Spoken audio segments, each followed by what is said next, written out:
बाद उन दोनों की मुलाकातों का सिलसिला चलता रहा। कनिका उस स्टूडियो में भी जा पहुंची जहां सिमरन वायलिन बजाना सीख रही थी। ये एक अजीब इत्तेफाक ही था कि उस दौरान कनिका वहां अपने किसी मूवी का सीन शूट करने के लिए आई हुई थी। दरअसल उन दिनों वो एक मूवी डायरेक्ट करने में बिजी चल रही थी। लेकिन फिर भी जब दोनों सहेलियां आमने सामने आईं, तो उनका प्यार और उनकी दोस्ती पहले से भी ज्यादा गहरी हो गई। सिमरन और कनिका शुरुआत से ही एक दूसरे के साथ अपनी सारी बातें शेयर करती थी। वो दोनों अपनी जिंदगी से जुड़ी हर छोटी से छोटी और बड़ी से बड़ी बात एक दूसरे को बताए बिना नहीं करती थी। वो अपनी जिंदगी के हर पहलू को एक दूसरे के साथ बांटती थी। सिमरन और कनिका दोनों ने ही एक दूसरे के स्ट्रगल, मुश्किलें और बुरे हालातों के साथ एक दूसरे को हंसते हुए भी देखा था। दोनों एक साथ खुलकर हंसी भी थी, साथ में खुलकर रोई भी थी। रोते रोते दोनों ने कई शराब की बोतलें भी साथ ही में खाली की थी। उन दोनों को ही पता था कि जहां भी वो आज खड़ी हैं, वहां पहुंचना उन दोनों के लिए ही बिल्कुल भी आसान नहीं था। उन दोनों के ही रास्ते मुश्किलों से भरे हुए थे। लेकिन एक बात थी, दोनों सहेलियों ने कभी भी हार नहीं मानी और यही वजह थी कि वो दोनों आज भी एक दूसरे के साथ पक्के दोस्तों की तरह साथ निभा रही थी। जितना गहरा उन दोनों के बीच का प्यार था, उन्हें देखकर कोई भी आसानी से ये कह देता कि वो दोनों कोई सगी बहनों से कम नहीं थी। दोनों की आंखों में एक दूसरे के लिए फिक्र साफ झलकती थी। सिमरन ने अपनी आंखें बंद की और पूरी तरह अपनी ही धुन में कहीं खो गई। ऐसा लग रहा था मानो सोचते सोचते वो बेहद गहरे ख्यालों में पहुंच गई थी। वो अपनी जिंदगी के बारे में सोचने लगी। आखिर उसने क्या कुछ नहीं सहा था।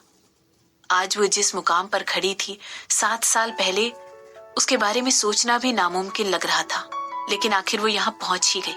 7 साल पहले दुनिया ने उसे ठुकरा दिया था।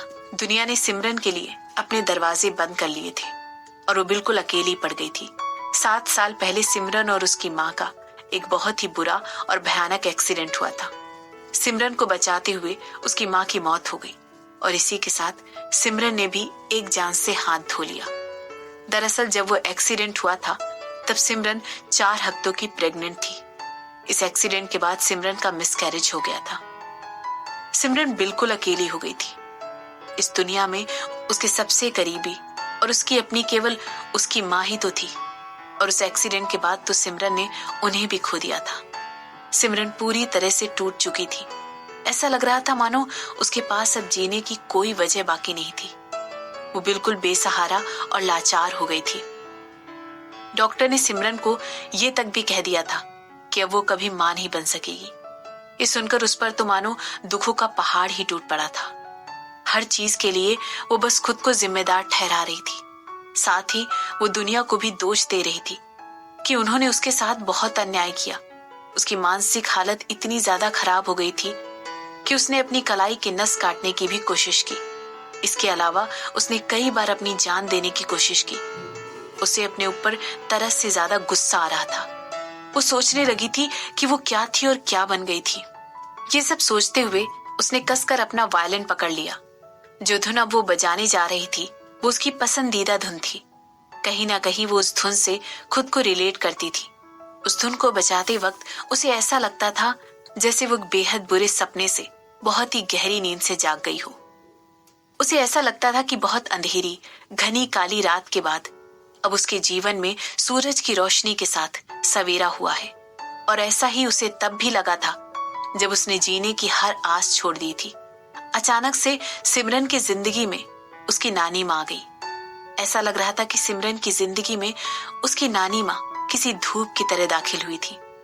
उन्होंने ना केवल सिमरन की जान बचाई, बल्कि उसे जीना सिखाकर उसे जिंदगी जीने के नए मायने दिए। किसी फरिश्ते की तरह सिमरन की नानी सिमरन को मौत के मुंह से खींच कर ले आई थी। जैसे जैसे सिमरन ख्यालों में खोती जा रही थी, अपनी यादों के समंदर में और भी डूबती जा रही थी। जो धुन सिमरन बजा रही थी, वो भी धीरे धीरे तेज होने लगी थी। सुनने वालों को आराम से उस धुन के गहरे और हल्के होने का एहसास हो जाता। सिमरन की फीलिंग्स की तरह ही उसकी धुन भी ऊपर नीचे हो रही थी। जो भी बदलाव धुन के साथ हो रहे थे, वो सारे बदलाव सिमरन की जिंदगी को दिखा रहे थे। वो ये दिखा रहे थे कि किस तरह सिमरन ने हिम्मत दिखाकर पागल खाने से निकलने की कोशिश की। सिमरन को इतना मारा गया कि उसका उठना बैठना तक मुश्किल हो गया था। ऐसा लग रहा था कि मानो अब सिमरन कभी भी उठ नहीं पाएगी, लेकिन वो उठी। उसके अंदर उस समय भी एक अलग ही ऊर्जा छिपी बैठी थी। उसने उसे कभी मरने नहीं दिया।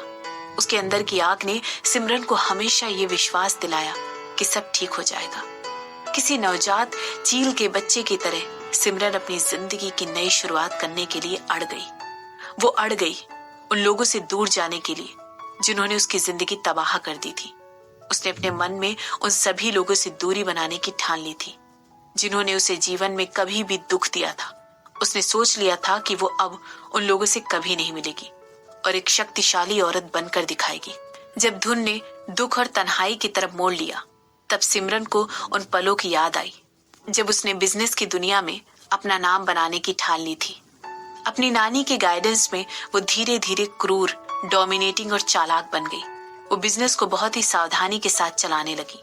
सिमरन की नानी ने उसे बखूबी सिखाया था कि कब उसे प्यार से काम लेना है और कब उसे गुस्सा दिखाना है। उन्होंने सिमरन को समय के हिसाब से अच्छा और बुरा बनना भी सिखाया था। सिमरन बिल्कुल उस लोमड़ी की तरह बन गई थी जो लोगों को भेड़ की खाल पहनकर चकमा देती थी। सिमरन को समझना किसी के लिए भी आसान नहीं था।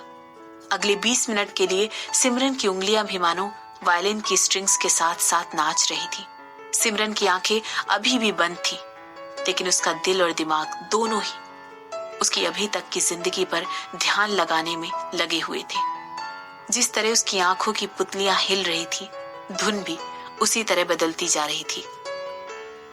इसके बाद अचानक से सब शांत हो गया।